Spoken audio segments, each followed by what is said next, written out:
Welcome back to Imaginary Gallery. Imaginary Gallery! Tonight's discussion is about boundaries.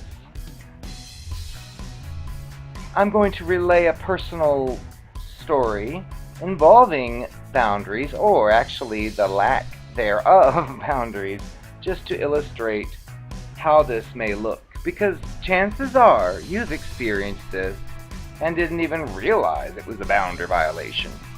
So I will tell you my personal story. It's story time.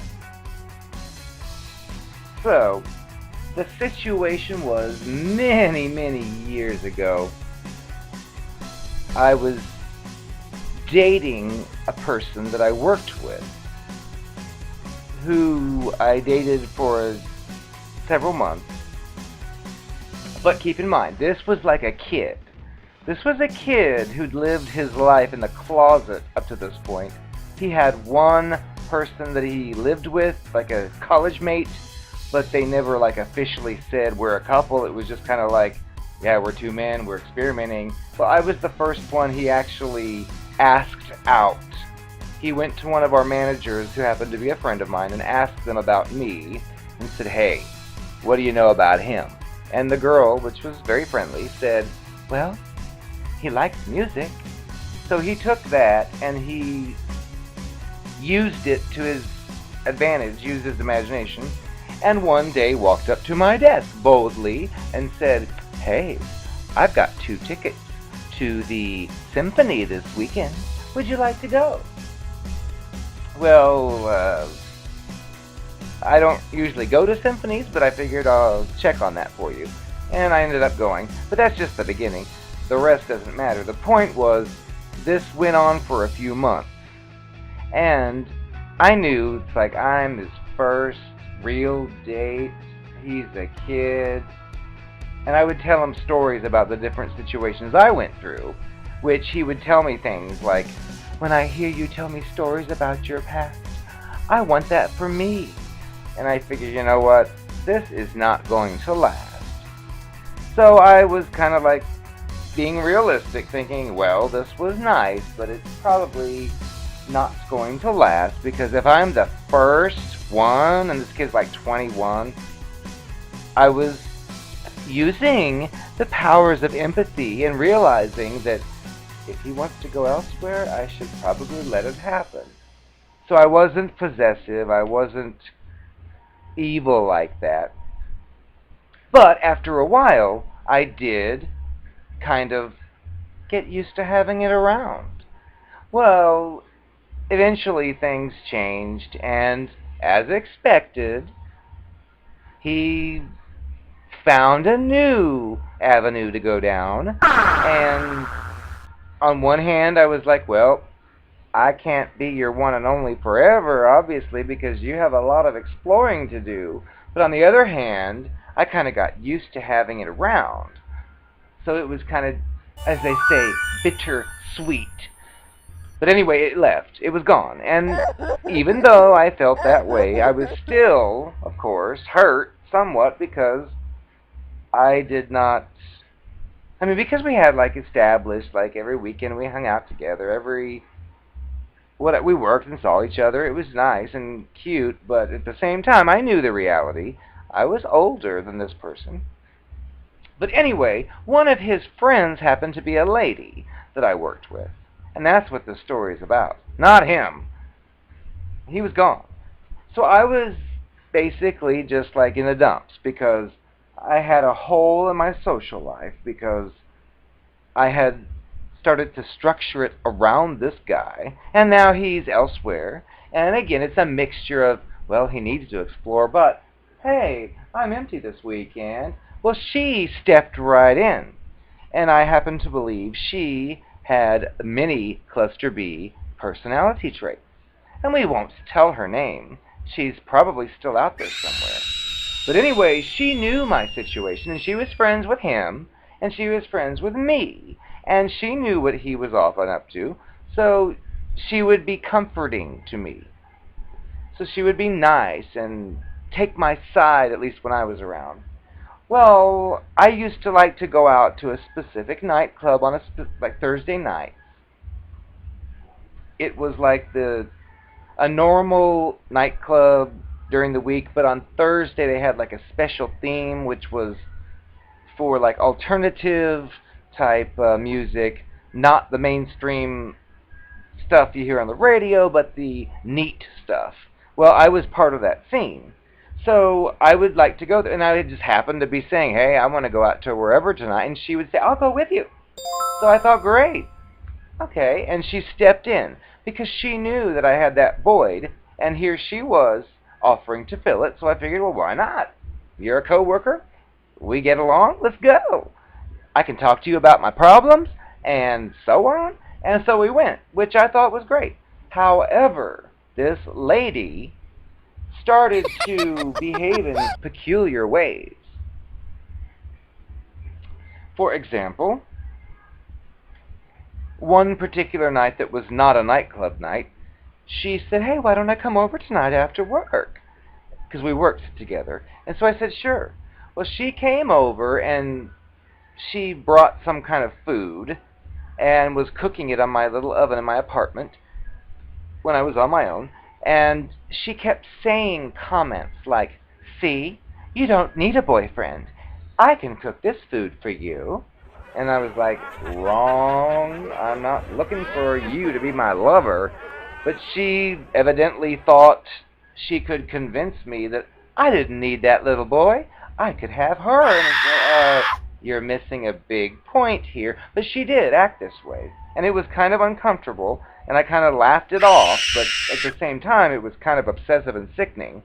So she would copy my cigarette brand. She would copy the drink I drank. She would copy this. She would copy that.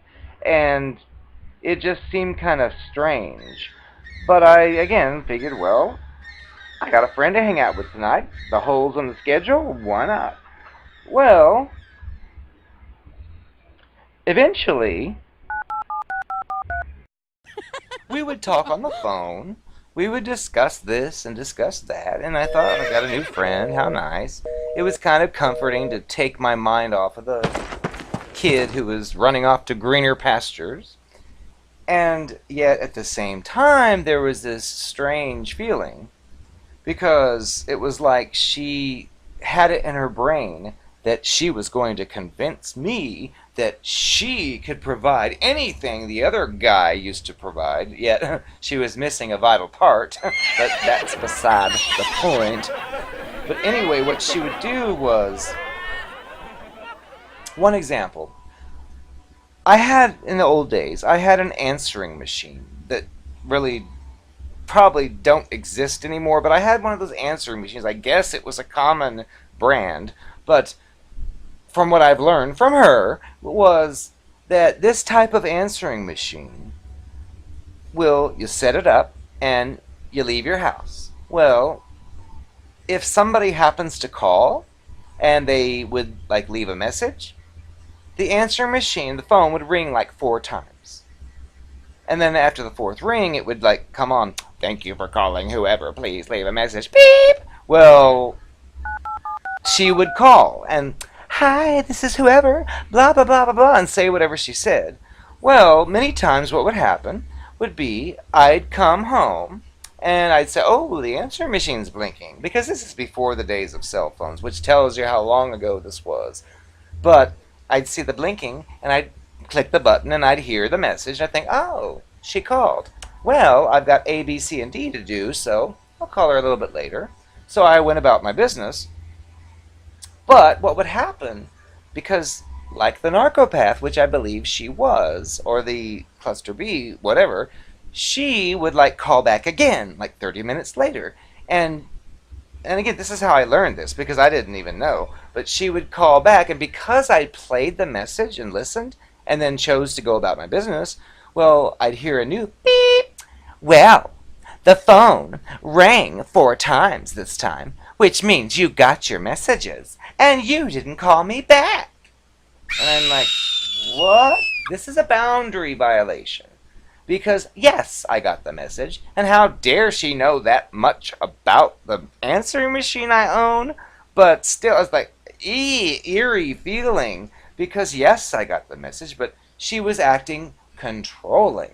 Like, hey, I left you a message, so you better return it immediately. And I was feeling such sickness, like, ugh, what have I gotten into? But I would hear that and just think, ugh. So what? Yeah, I heard your message. Doesn't mean my life revolves around you. But it was just a weird feeling. But that's an example of boundary overstepping. Because, yes, I got the message, but for her to notice that much detail, which kind of reminds me of people on Facebook, when they send like a message, hey, how are you? Well, once again, I might read their message, but then have something else to attend to, and then I get another one. Well, I sent that message to you at 9 o'clock, and I see that you read it at 9:05. Why haven't you written? And it's just sick. This modern technology creates or brings out the monster in people that have no boundaries, which they can't even fathom the idea that maybe the person they messaged might have something else to do. But this is one of the things these people do, whether it's a friend, a date, or whatever. They use it to control and try to condition because they want you to know, if I leave you a message, I expect a message back, and I was not doing that.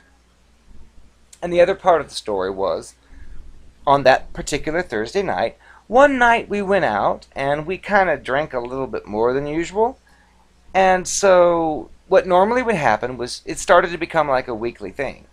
She'd come out Thursday, come to my apartment after work, we'd get all dressed up and made up, and then go, and then we'd split. Well, one particular night she was like kind of out of it, so I said, hey, you shouldn't drive home. Why don't you stay here? But it wasn't planned, so she didn't have like a nightgown, so I just said, hey, well, here, let's go in my closet. Here's a t-shirt. Here's a pair of shorts. Here. And I gave it to her. And I said, you can stay here. I had this big old waterbed back then. Huge, old-fashioned waterbed that was firm. It wasn't like smashing. It was just firm. And so we slept there. We didn't make love. We just slept there. And she woke up and left and went home. Well, I thought, oh, that was a weird event. However, she had different ideas. It was kind of like the story I told in the previous video. Like I had a force field around me, and her goal was to like dig herself under it and get into it. Well, the sickening thing was, I figured it was a one-time thing. That one night we kind of got carried away, so she stayed. What happened on Thursday? The next Thursday, she showed up and she had a grocery bag in her hand. She said, look, this time I brought my own clothes, so I don't have to wear yours. And I thought, what? So evidently she thought because she stayed that one Thursday, that meant now it's going to be every Thursday. And I told her something like, just because you stayed last Thursday doesn't mean that now every Thursday you're going to stay. And of course she played one of the cluster B pity play or manipulation tactics of, fine, I will never stay at your place again. And one of the therapists I saw was like, tell her, well, if that's what it takes, so be it. But it was just so uncomfortable. But again, boundary breaking, and look out for things like this, because these people will pull you into this, and you'll just think it's just, oh, well, she's got a different personality than I do. But no, these are blatant boundary violations. And again, if you encounter them, the best thing to do, from my experience, is not to say, hey, you're breaking a boundary. Like I said, well, just because you should probably just say, you know what, I want to be alone tonight, or something. But if you bring up what you think they're doing, which of course they are, you're just opening the door to a can of diarrhea worms, because all they will do is the same crap she did. Well, fine, I'll never stay. You know what? You've got to find a new way, and that's what we're here today, or in this world of figures, because Clearly telling what you can perceive does not work with this type of personality disorder. So my advice to you is, if you encounter such a thing, whether it's a boy, a girl, a friend, a lover, just disengage. Just say, I hope you understand, but no thanks, or something. But it doesn't do any good to say, you know what, I think you're overstepping boundaries. You shouldn't be trying to stay here every week. That doesn't work. I've tried it on multiple occasions, so the best thing to do is simply stoop to their level and just make up something, or just say, you know what, I really need to be alone. Hopefully you understand. If you're my friend, you will, and let them go, because it isn't worth it, because it only gets worse. I've never seen it get better, and I've dealt with a lot of it, so, but you can go ahead and try. But otherwise, peace, and keep the monsters away.